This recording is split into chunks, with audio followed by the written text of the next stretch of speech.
Afrique du Sud, la police tire des balles en caoutchouc pour faire respecter le confinement. La police sud-africaine a tiré samedi des balles en caoutchouc pour disperser des centaines de personnes qui se pressaient devant un commerce de Johannesburg en violation du confinement imposé pour cause d'épidémie de coronavirus.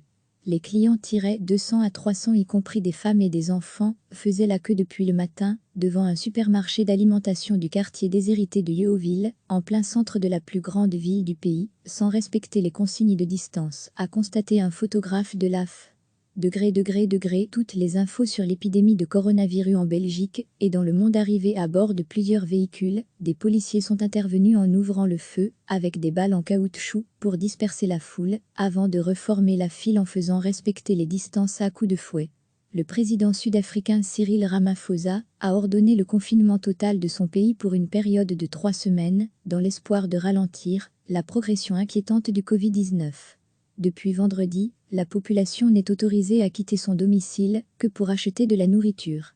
Mais l'ordre de confinement est difficile à faire respecter dans les quartiers les plus pauvres du pays, où les populations continuent à se presser en masse dans les commerces pour y faire leurs courses.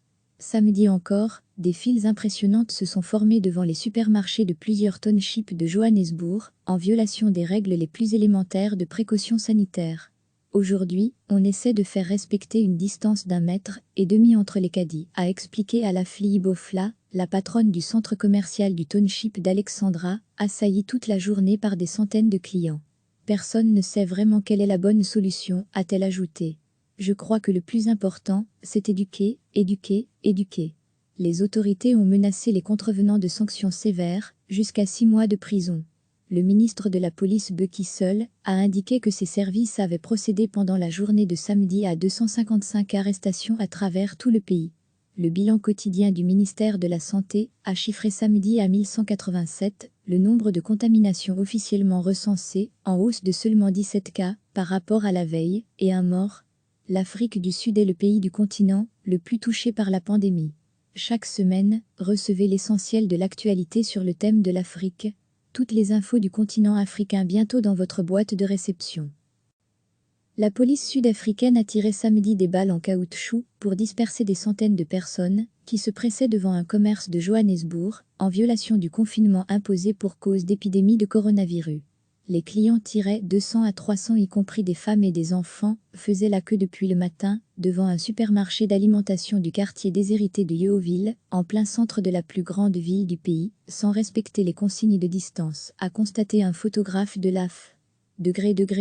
Toutes les infos sur l'épidémie de coronavirus en Belgique et dans le monde. Arrivés à bord de plusieurs véhicules, des policiers sont intervenus en ouvrant le feu avec des balles en caoutchouc pour disperser la foule, avant de reformer la file en faisant respecter les distances à coups de fouet. Le président sud-africain Cyril Ramaphosa a ordonné le confinement total de son pays pour une période de 3 semaines, dans l'espoir de ralentir la progression inquiétante du Covid-19. Depuis vendredi, la population n'est autorisée à quitter son domicile que pour acheter de la nourriture. Mais l'ordre de confinement est difficile à faire respecter dans les quartiers les plus pauvres du pays, où les populations continuent à se presser en masse dans les commerces pour y faire leurs courses. Samedi encore, des files impressionnantes se sont formées devant les supermarchés de plusieurs townships de Johannesburg, en violation des règles les plus élémentaires de précaution sanitaire. Aujourd'hui, on essaie de faire respecter une distance d'1,5 mètre entre les caddies, a expliqué Alafli Bofla, la patronne du centre commercial du township d'Alexandra, assaillie toute la journée par des centaines de clients. Personne ne sait vraiment quelle est la bonne solution, a-t-elle ajouté. Je crois que le plus important, c'est éduquer. Les autorités ont menacé les contrevenants de sanctions sévères, jusqu'à 6 mois de prison. Le ministre de la police Bheki Cele a indiqué que ses services avaient procédé pendant la journée de samedi à 255 arrestations à travers tout le pays. Le bilan quotidien du ministère de la Santé a chiffré samedi à 1187 le nombre de contaminations officiellement recensées, en hausse de seulement 17 cas par rapport à la veille, et un mort. L'Afrique du Sud est le pays du continent le plus touché par la pandémie. Cliquez sur s'abonner pour recevoir les dernières nouvelles.